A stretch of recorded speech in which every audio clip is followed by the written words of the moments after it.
Hey, John and Mary. It's great to see you today. Thank you for coming in.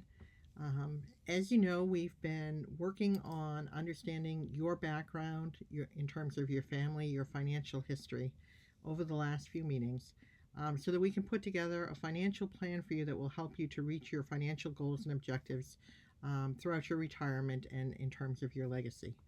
I'm very happy to say today we have a draft of that financial plan ready that we're going to review.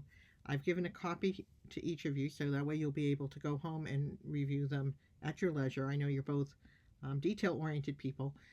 So that way, if you don't catch everything as we're talking today, that's okay. You'll have a copy of the plan with you, and I'm, of course, more than happy to answer any questions that come up as you're reviewing this yourself. We're going to go through kind of a little bit of background information first, and then we're going to cover each of the main subject areas. So financial health, risk management, investment planning, retirement planning, tax planning, and estate planning. So that's a lot. But then at the end, we're going to have an action plan that identifies the most important things for you to do over the next few weeks so that you can get a start on the things that you need to feel good about your plan moving forward. In terms of background, very important to realize that your goals are the things that drive an analysis like this. So the goals that you identified and prioritized that we landed on were, first of all, to reduce any estate and gift tax liability as much as possible, and importantly, to make sure all of your estate planning documents are in order. Secondly, reviewing your insurance contracts to see if you've got adequate coverage there, and then having a discussion about the possibilities of buying a long-term care policy.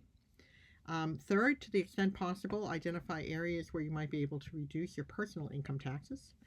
And then finally, given your risk tolerance levels, recommending a diversified portfolio that meets your needs and expectations going forward. You might remember that you filled out a risk tolerance questionnaire for us. That showed that the two of you are willing to take investment risks. You have some experience in terms of investment because you have mutual funds and some individual stocks within your portfolio that you've held. You've also told us that it's very important to you not to invest in tobacco stocks, that is a primary value for your family. So as we think about diversification for that portfolio, we'll be very careful to make sure that we do not invest in any tobacco stocks for you.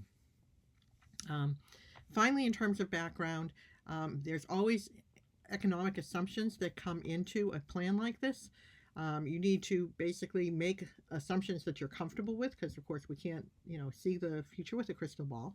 So we've landed on being comfortable with assumptions of inflation being at about 2.75%. That the risk-free rate of return, so that would be like what you would get on treasuries, for example, would be about 3%, and that the market risk premium is going to be about 8%. And of course, returns vary year to year, but kind of overall, that's where you're comfortable with making assumptions. Currently, your marginal tax rate is 37%, which is the highest rate.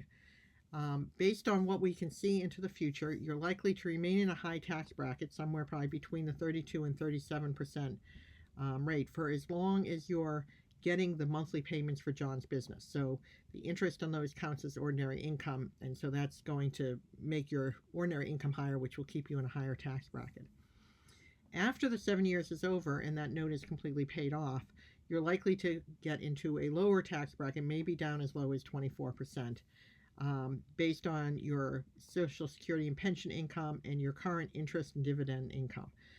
But of course, where that rate ultimately lands will depend on how your investments are designed in terms of what falls under ordinary income versus capital gains, and also what Congress does in terms of tax rates. The first main section we want to talk about is a summary of your current financial health. So where are you today? To prepare this analysis, we put together a statement of financial position, which is like a balance sheet for your family, a ratio analysis, and a statement of cash flow. Those are attached at the back of the document that I've handed you. In terms of round numbers, your current situation is that you have a net worth of between $13 and $14 million, and you have net disposable income of about $1 million. So both of those are obviously sizable and can be used in reaching your goals. You do want to remember that your net disposable income for this year is higher than it will be in other years because of the fact that you got that down payment for John's business for $800,000. So, you can expect that in the next few years, your income, of course, will be lower, but it, will still be substantial because of the fact that you'll have the monthly payments coming in from that sale. In addition to looking at those, we also calculated financial ratios. So one of the ones we looked at is what's called the current ratio, which looks at your current assets. So those are money that's short-term, easily available to you, versus your current liabilities, which are things that are due, debts that are due in the next year. For you, that current ratio is extremely high. It's 29.46. The benchmark is 1, so you're well above a benchmark of 1.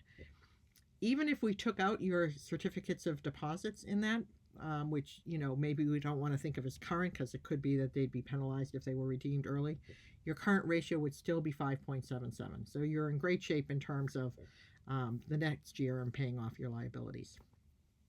In terms of your mortgage on your vacation home, you pay $20,162 a year on that.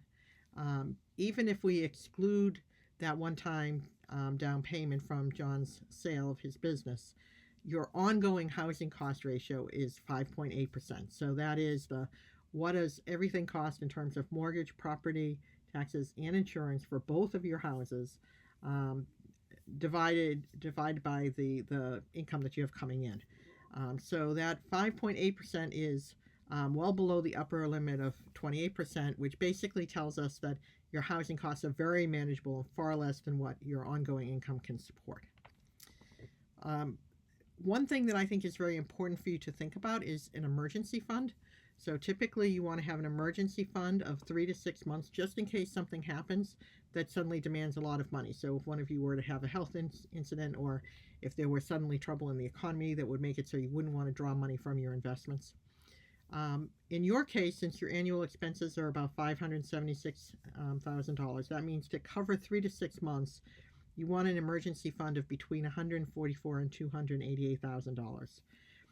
The current value in your cash and your checking and your savings account is $146,000. So basically, you've got a 3-month emergency fund if you consider those 3 accounts together. If we assume that the $600,000 in your certificate of deposit would also be readily available in an emergency, then you would be up to having more than 6 months. But of course, depending on the length of that CD, it may be, easy or hard to get that money out in an emergency in terms of paying a penalty. Finally, you were wondering about whether or not it made any sense to look at refinancing your vacation home. You have a fair market value there of $750,000. The mortgage that's left is $60,609. So that gives you an equity of almost 92% in the property. The mortgage rate is 4 3/4, and there's only 3 1/4 years remaining.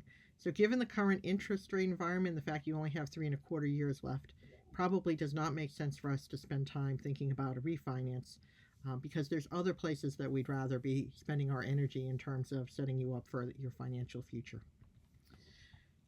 In terms of a recommendation here, given that you're in a strong financial position, and you're also in a high marginal tax rate, we might want to consider repositioning some of that $600,000 that's currently in your CD, because the interest that you get on that incurs income taxes, and you're in a high income tax bracket. 2 options to consider would be you could take some of that balance and put it in a stock portfolio or municipal bond portfolio. A stock portfolio might have more of its income coming from capital gains, which are a lower tax rate, versus dividends, and municipal bonds, their interest is federal tax-free. But the other option would be to take part of that and establish the 529 accounts that you've been talking about for your grandchildren. So if you were interested in a 529, because you can both contribute, so that's called gift splitting, you could contribute up to $38,000 per child per year. But the 529s also have a really nice option that lets you pre-fund up to 5 years of contributions. If you wanted to do that, you'd be allowed to put in up to $190,000 per grandchild. So if you wanted to fund fully for 5 years for all 3 grandchildren, that would be $570,000, which is a little bit less than what that CD is worth. If you did that, then you wouldn't be able to contribute for years 2, 3, 4, and 5 because you would have effectively pre-funded those years. as we weigh those options of whether or not to reposition some of that into CD and stocks or into 529s and think about the size of a 529 if you did that, we should be also thinking about how comfortable you are with a 3-month versus a 6-month emergency fund. Because one of the things you could do is to set aside some of that 600,000. If you set aside 142,000 and didn't invest that elsewhere, that would give you your 6-month emergency fund, and then you could invest the rest into either a 529 for the grandkids or into stocks and bonds. So that covers your existing situation, and now we're going to talk next about risk management. In terms of risk management, we have prepared a scenario looking at strengths and weaknesses of your existing risk management position. So that's effectively your homeowners and auto insurance and healthcare policies. And then we took a look at the long-term care policies because that's an area of interest specifically for you. So in terms of current strengths and weaknesses, if you look at your homeowners insurance, most people would think, so you have a homeowner's insurance on your primary house of $400,000. Most people would think that, hey, if I had a $100,000 event like a small fire in my house, for example, that should be fully covered other than deductible because $100,000 is less than $400,000. But actually the amount of coverage is only maximized if you're covering at least 80% of the value of your house. And so your face amount on your home insurance for your primary house is $400,000, but the fair market value is $775,000. So that's only 51.6%, not 80%. So that means that if there was a loss of $100,000, instead of getting $100,000 minus your deductible, you'd actually only get about $64,000 in coverage because you're going to be prorated for the fact that the amount you're covering is less than that 80%. So one of the things that you want to make sure that you do soon is to go out and increase the face amount of the insurance for your primary residence to $620,000. That would give you your 80% coverage. And then over time, as the fair market value of your house goes up, you'd want to increase that face amount to make sure that you kept pace. Your vacation home, on the other hand, is in good shape. The face amount there on your policy is $460,000. The fair market value is $550,000. So you've got 83.6% as a ratio. So you're over that $80,000 threshold, and that piece is fine. So your primary homeowner's insurance is the one that you need to focus on and update.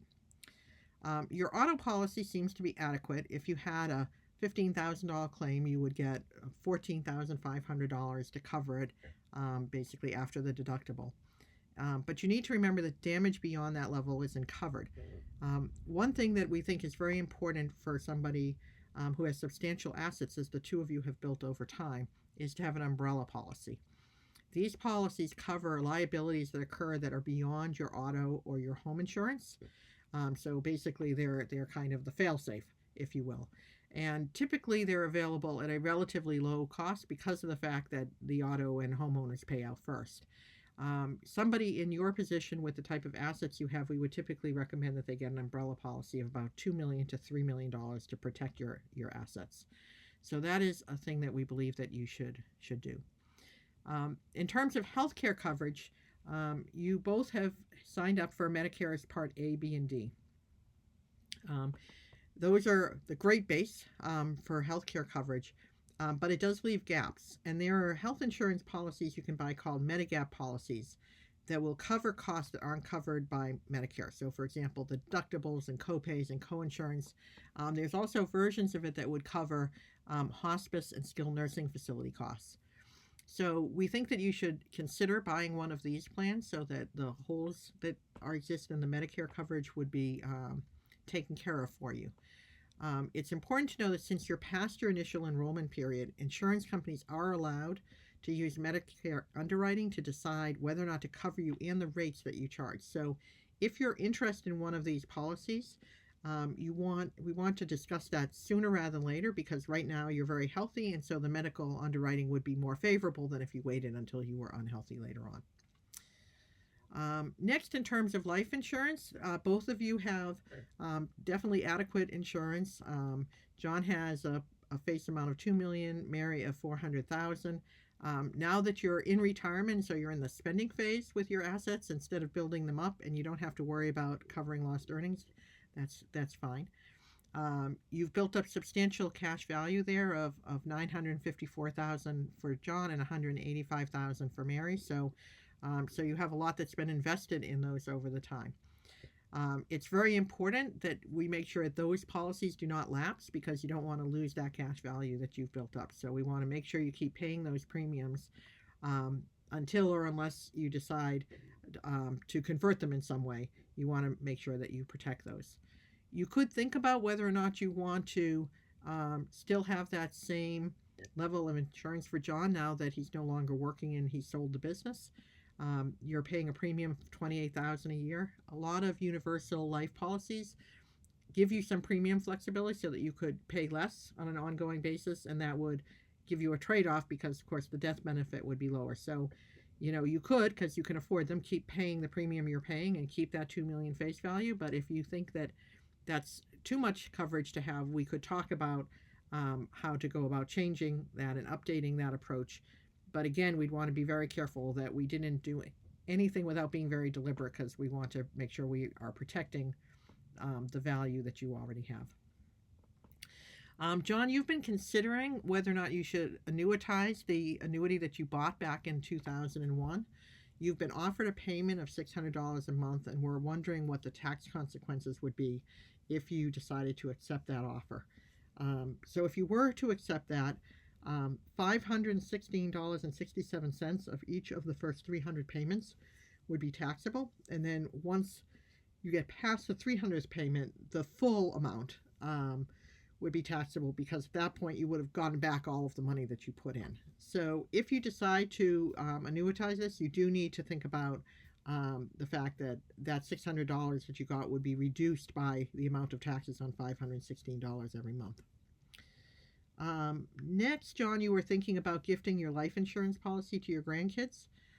If you do that under the current tax rules, 3 years after you've gifted it, that would not be part of your estate anymore. So in terms of estate planning, that may turn out to be a good thing.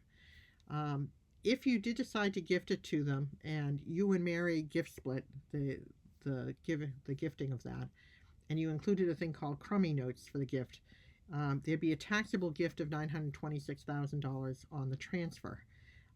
The good news there is you can apply your lifetime gift exclusion and your generation skipping tax exemption credits towards those so that no gift or GST taxes would be due on the transfer. To do this, you need to fill out a special tax form. So you'd want to make sure you work with your tax attorney on that. If you do use crummy notes as part of the setup for this, you would have to continue and then you paid the premium for the policy rather than having your grandkids pay it. The premiums wouldn't incur a gift tax as long as the amount of them as a total is less than the gift exclusion that's applicable for a year. And once again, you want to review all this with your tax attorney to make sure that if you decide to do this, that you've handled all the paperwork correctly. And you also want to think about how this would work in conjunction with, for example, 529 gifting in terms of how the gift tax exclusion would work. We've been talking about a long-term care policy for you folks to protect your assets in the event that at some point one or two of you require long-term care. We've identified through our research a comprehensive policy that lets you share the benefits between you. So if you needed long-term care, it would cover you for up to 3 years or $360,000, whichever came first. The annual premiums for these are $6,400 for John and $5,180 for Mary. Under the tax law that exists today, if you meet the adjusted gross income requirements, you'd be able to deduct $6,020 of John's premium and $4,810 of Mary's premium as medical deductions. Again, how this will actually play out in your taxes is something you'd want to discuss with your tax attorney. And then finally, in terms of disability, since you've both retired and don't have an income, disability policies don't make sense at this point in time. But if you should ever decide to work part-time and are concerned about protecting that income, at that point in time, we could talk about whether disability coverage would be an advantage or not. So I hope that gives you a good summary of risk management, and now we're going to go and talk about investment planning. So in terms of investment planning, we've prepared an investment policy statement together and an analysis of your investment portfolio, and those are attached for your review at the end of this plan. As a summary, your current situation, You have four major portfolios: a stock portfolio and a mutual fund portfolio. Those two are what we call non-qualified, so they're not tax advantage, if you will. And then you've got John's 401k and Mary's 403b, which are both qualified. So those have tax advantages, for example, growing tax free. In those funds, your fair market value today for those totals up to be close to $5.5 million. So there's 940,000 in stocks, about 2.9 million in mutual funds, a little over a million in John's 401k, and 545,000 in Mary's. So you've accumulated a good amount of assets that you have invested. The stock portion of your non-qualified portfolio is not well diversified. There's only 4 stocks in there. And overall, if you take the stock and the mutual fund portfolios together, they are underperforming given the risk that you're taking on. There's a thing called a Sharpe ratio that looks at basically your return versus the risk in the portfolio, and the ratio of the stock and mutual fund together are 0.60 versus 0.67. So those are two parts of your portfolio that we would want to concentrate on in terms of thinking about diversity and the risk you're taking on. Your 401k and 403b, on the other hand, appear to be managed well and are well diversified. And so when we think about recommendations, we're going to focus on the stock and mutual funds for now and assume that the 401k and the 403b are in a pretty good position. So in terms of what to do about the portfolio you have, first of all, we could diversify your stock portfolio. It has a fair market value of $940,000, and your cost basis, so what you paid for the stocks, is $960,000. So there's basically, the portfolio as a whole is in a loss position of $20,000.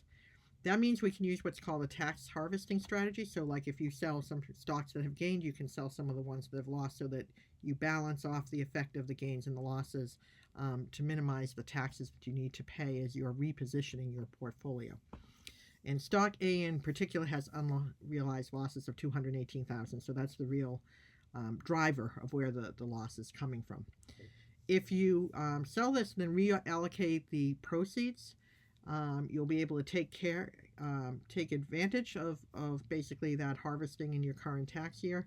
Then you'll be able to reinvest in something that's more in line with your risk tolerance, while also avoiding tobacco funds. So as an example, there's an S&P 500 without tobacco that kind of mimics a similar diversification to the S&P 500 but leaves out the tobacco stocks. So that might be of interest to you as an alternative.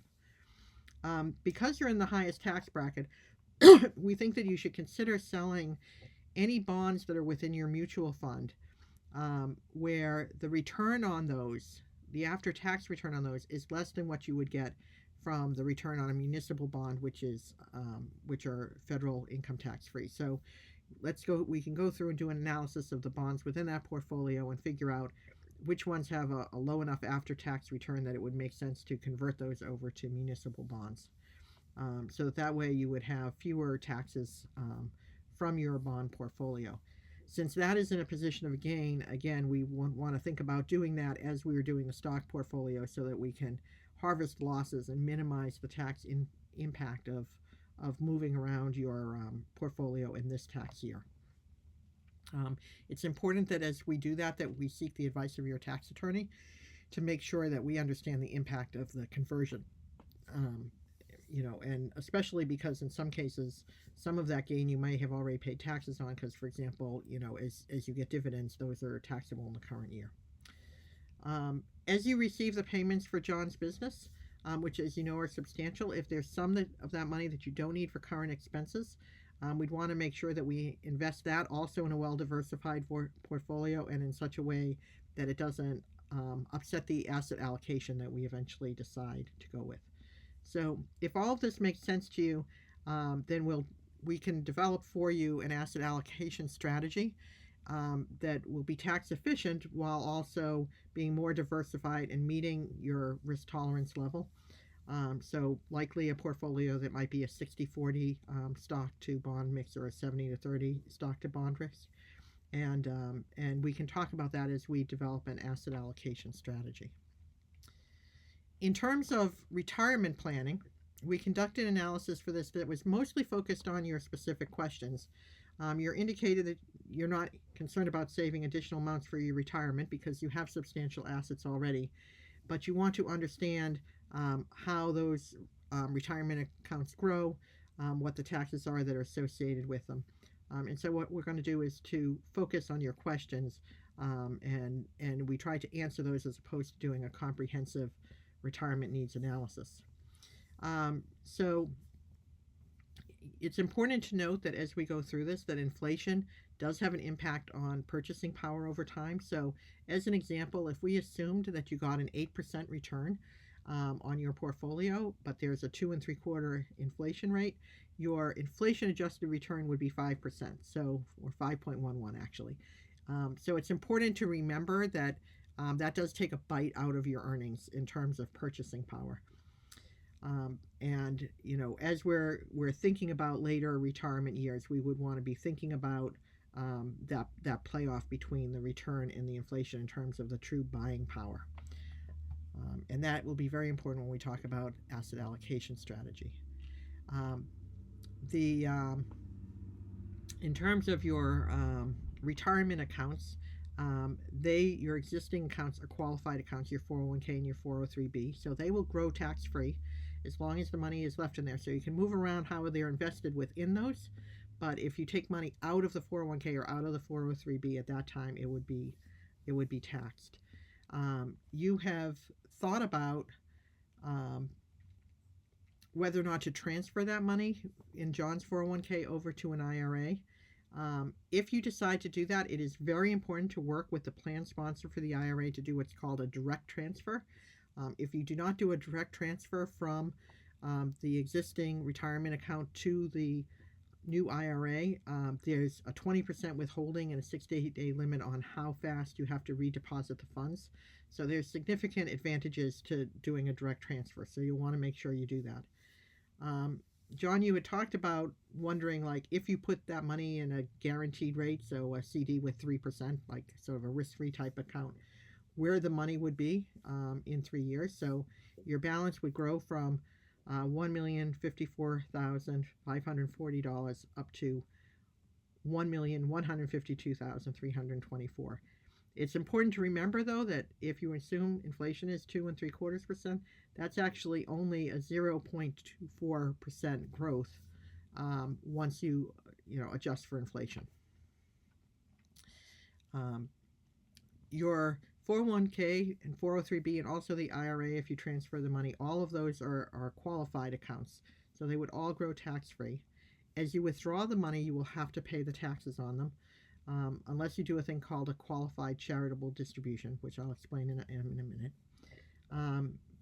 You have indicated in your documents that you're thinking about giving these funds to Robert and Eileen when you pass.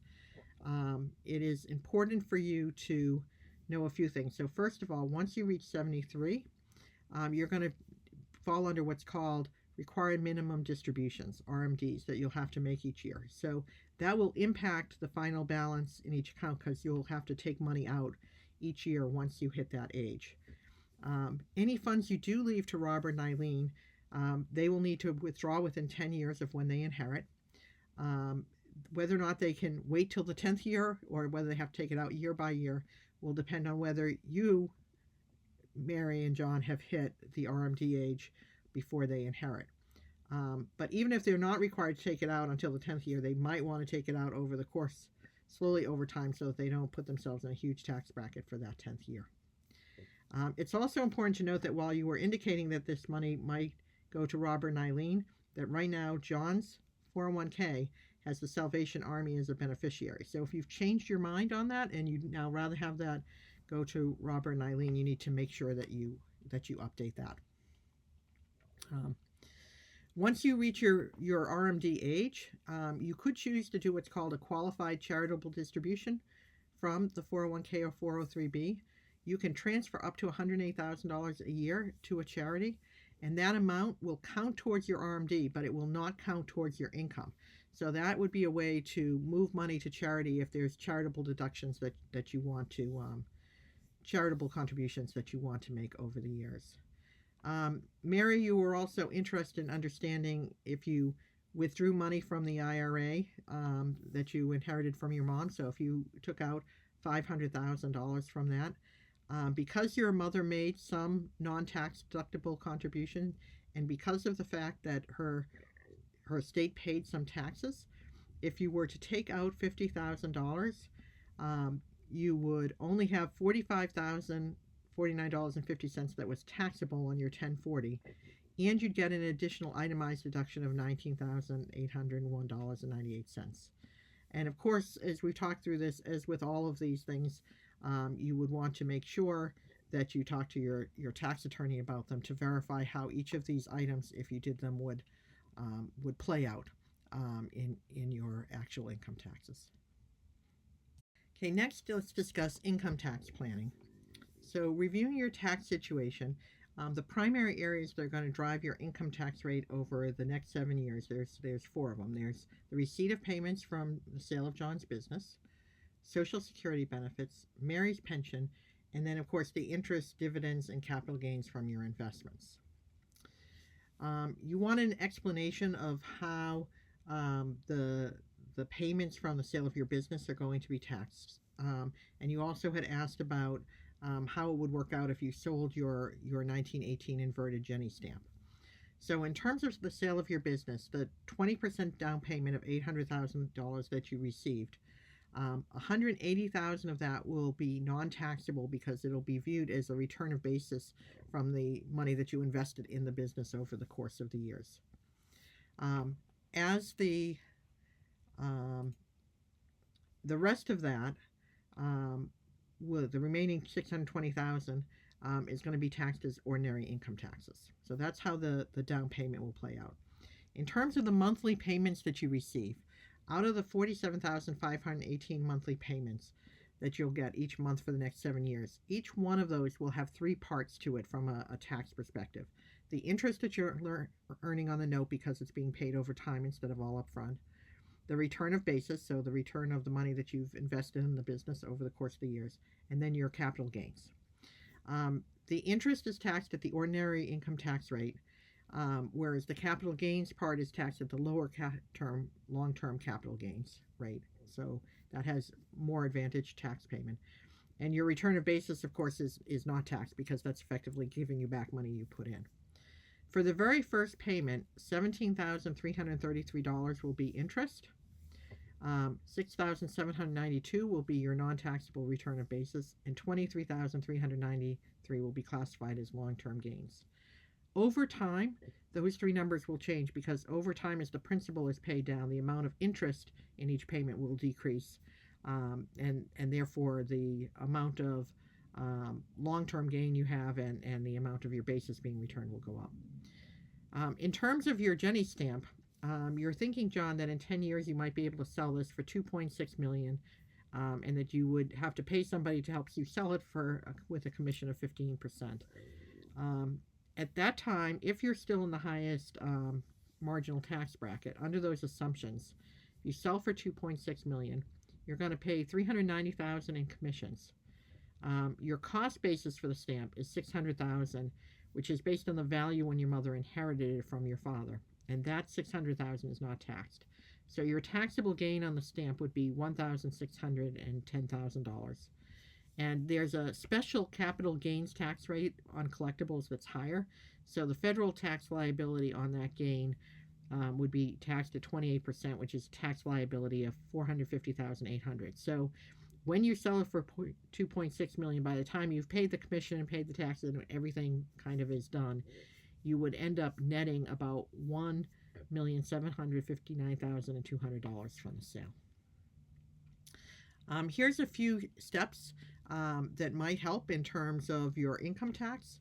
So some of these we've discussed before. So since right now you're at the highest bracket, you should be thinking about whether or not to reposition some of your existing bonds by selling them and buying municipal bonds instead, because the municipal bonds are not subject to federal tax.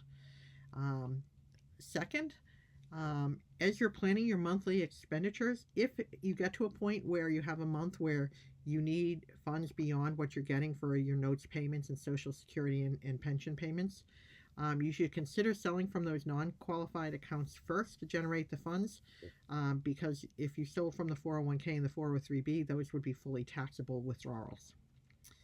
Once you hit age 73 and you need to do your RMDs from your qualified accounts, if you do want to donate to charity, this might be a good time to do it, because if you make qualified charitable distributions, those count towards your RMD and they do not count towards your income. So there's sort of like a double win in there. And that might help you to avoid the spike that many people see in their income when they have to do RMDs. And then in terms of generating itemized deductions, it's important to remember that those only help to the extent that you generate more deductions than what your standard deduction is. You projected that you'd have $13,500 for charitable deductions this year, $2,000 for the interest on your mortgage for your vacation home. While you pay $111,560 in state and local taxes, there's a limit to those itemized deduction of $40,000, and that limit is even lower if your adjusted gross income is higher.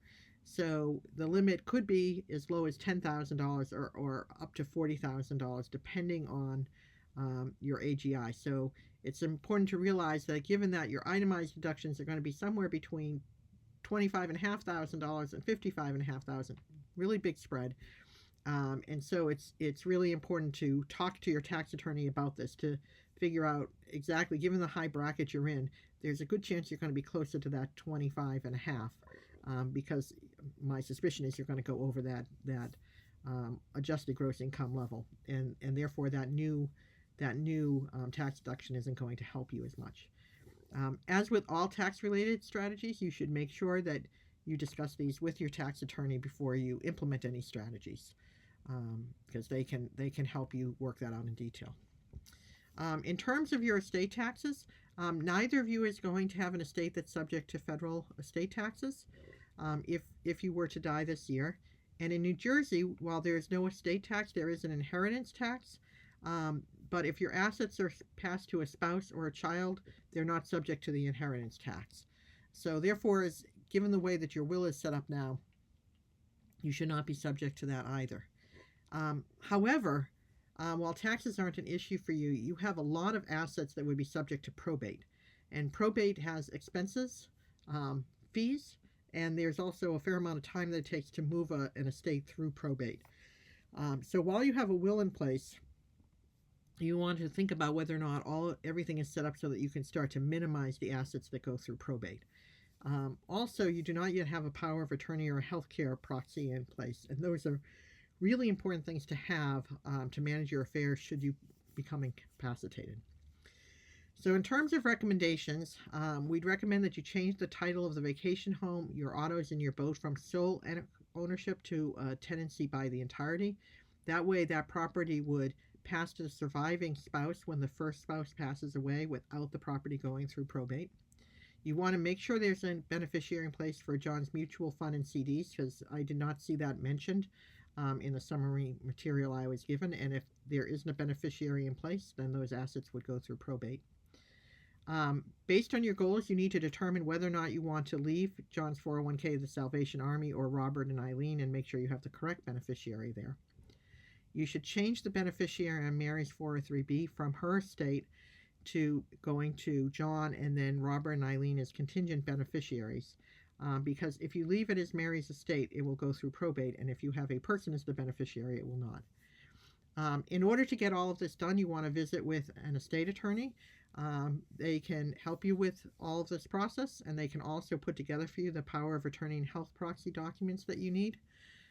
You can also discuss with that estate attorney whether or not it's advantageous to set up a trust to hold some of your assets, in particular possibly your vacation home, because that would go through probate in Vermont if it wasn't set up in the correct way. So, setting up an appointment with your estate attorney is a very important thing. So summarizing all of those different sections together, we have an action plan that focuses on 5 items that we think are the most important things to do right away. So first, you want to make sure that you visit with an estate planning attorney as soon as you can to draw up the power of attorney and the healthcare proxy documents, update the titling and the beneficiaries as needed, and discuss the possibility of setting up a trust.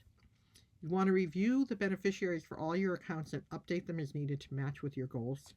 And again, if you name a beneficiary who's a person or a charity and not your estate, it will make it so that those accounts will not go through probate. At our initial meeting, if you recall, we disclosed to you that we were compensated by the insurance agent who recommended us to you. And as a result of that, we are required to work through that insurance agency to place any of your insurance related needs. So you want to call that agent and work with them to update your policy for your primary residence to a face value of $620,000, and also get an umbrella policy in place. And if you do decide that you want to buy that long-term care policy that we research with them, you should talk to that insurance agent about that as well. You do want to determine whether or not a 3-month or a 6-month emergency fund is something you're more comfortable with. And the funds in the CD beyond what are needed for your emergency fund, you should think about using that for your 529 funding for your grandkids, or as additional funds for investment. And then finally, we talked about the need to diversify your stock portfolio, moving some of your bonds to municipal bonds. Our firm can develop an asset allocation strategy for you. And what we would suggest with that is that we could work on that over the next few weeks and then get together. I can set up an appointment for you in 2 weeks so that we can review that. And at the same time, we can answer any questions that you might have on the financial plan after you have a chance to review it in detail. So again, thank you so much for coming in today, John and Mary. It's been great to see you. And I hope this information is helpful, and I look forward to continuing to work with you.